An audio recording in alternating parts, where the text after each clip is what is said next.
This being the first ever agroecology seminar in Zambia, well, it's exciting. It's monumental, actually.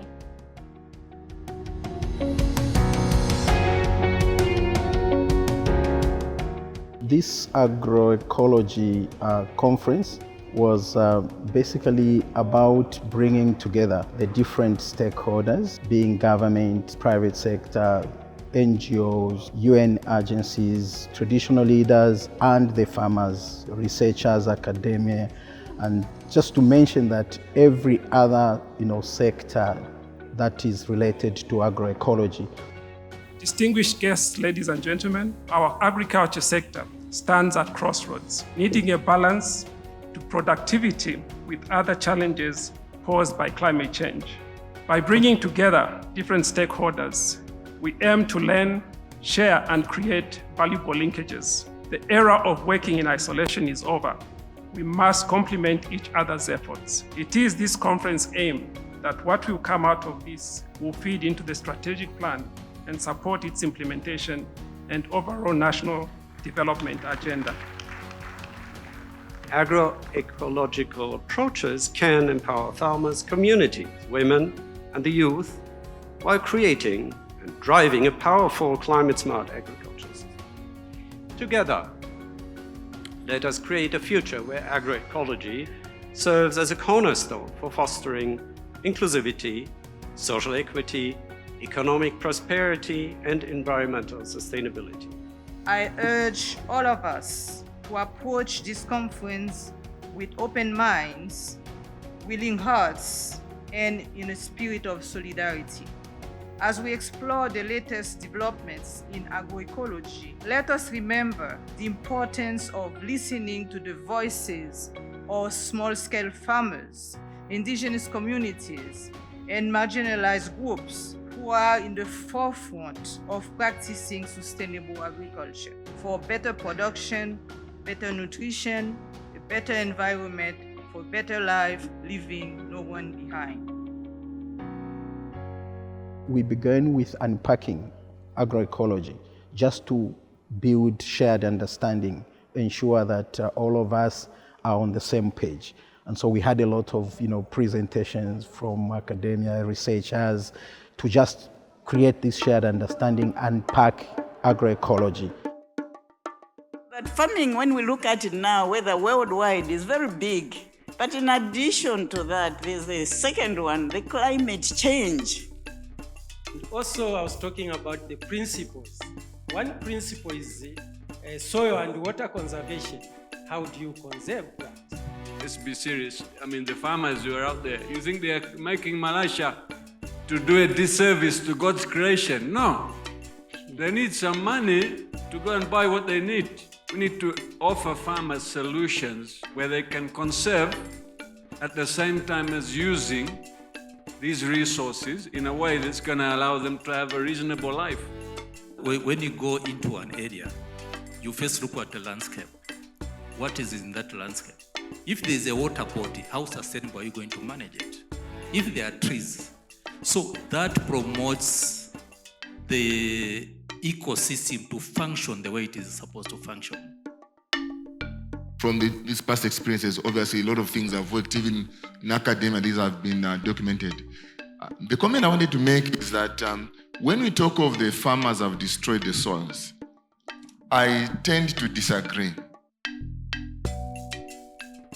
We saw different displays of the diversity, both in terms of the biodiversity, agrobiodiversity, the seeds and crops and different plant material that people have, but also in terms of what different organizations are doing to contribute to, in terms of agroecology and climate change resilience, nutrition, and environmental sustainability. It kind of created space for farmers, organizations that are working on agroecology to demonstrate the various practices, but also the products from agroecology. Normally, when people think about agroecology, they are thinking about farming, production only. But this strategy and this conference is bringing together all the different aspects. If farmers are going to produce agroecologically, where are they going to sell? If farmers are encouraged to produce agroecologically, what are the legal and policy frameworks that are going to support them to produce and find a market for this? A lot of people have had confidence in the conventional type of agriculture. There's some information gap. People do not really have confidence that they can, for instance, they can grow their food without any chemical input. So that gap there should be actually narrowed down through information dissemination, through the different media, through the different communications specialists that are going to put this information in a very simple way that will appeal to everyone and be able to be consumed by all people. I want to ask why nobody seems to talk about the role of plants and soil in climate change. And this seems to be a very good way of helping climate change. The gap, however, is in terms of what can they do to rebuild the health of those soils. Many of our farmers don't know. When farmers depend on subsidy, you can't blame them. They'll wait for it because it's cheaper. If we're looking at nutritional food security at the household level, it needs to start with the farmer. The farmer needs to be able to exchange some seed with a fellow farmer just for the sake of food security at household levels. You have a policy that is not informed by local research, then it's problematic. When we come together like this and discuss, and we realize that from all angles we are seeing similar challenges, it then becomes easy for us as a country to come up with a strategy that addresses these issues. We used to have granaries in form of cassava underneath. We used to grow millet, sorghum, crops that were quite resistant to drought.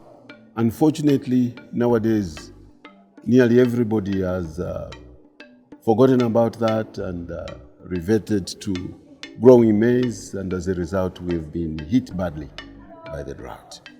Look at the farms. It's like Wapiangamo Munda with these chemicals, killing all the living organisms. How do you expect to improve the soil? In terms of these issues around norms, attitudes and values, what does it mean when we look at the 13 principles of agroecology? Let's start with gender analysis, for example. Before we go into a community, let's listen to them. And you also need to create safe platforms for them to talk. One of the major constraints of adopting agroecology, especially with the smallholder farmers, is to do with mechanization. Agroecology, we are talking about sustainability. We are talking about resilience. Sustainability is not just about conserving the Earth's resources. It's about preserving the very essence of life on this planet. We need to empower farmers to innovate and adapt agroecological practices to their unique social, cultural, and environmental context. During this conference, we have seen that actually people seem to be very tired with the use of chemical fertilizer. They are now opting to go back to the use of natural methods of growing crops. Agroecology seems to be a very new methodology which most of them do not understand. So therefore we are going to intensify with the trainings, not only to rural farmers but also to members of parliament so that they can understand fully and be able to support us as we push this agenda for agroecology. To understand agroecology as a group of people, we needed to have this conversation so that we actually start speaking the same language and having a similar definition and understanding of agroecology.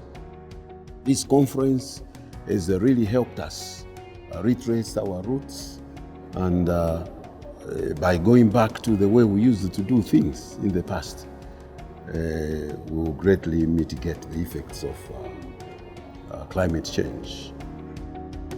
As a ministry, we want to see to it that the goal of the conference is attained. This is just a first step, because at the end of the day, we have to come up with an agroecology strategy for Zambia. So this conference was more or less like a stepping step to us attaining that objective. When you look at the support we have received from stakeholders, from the time they started planning for this activity, it shows that we are moving as one.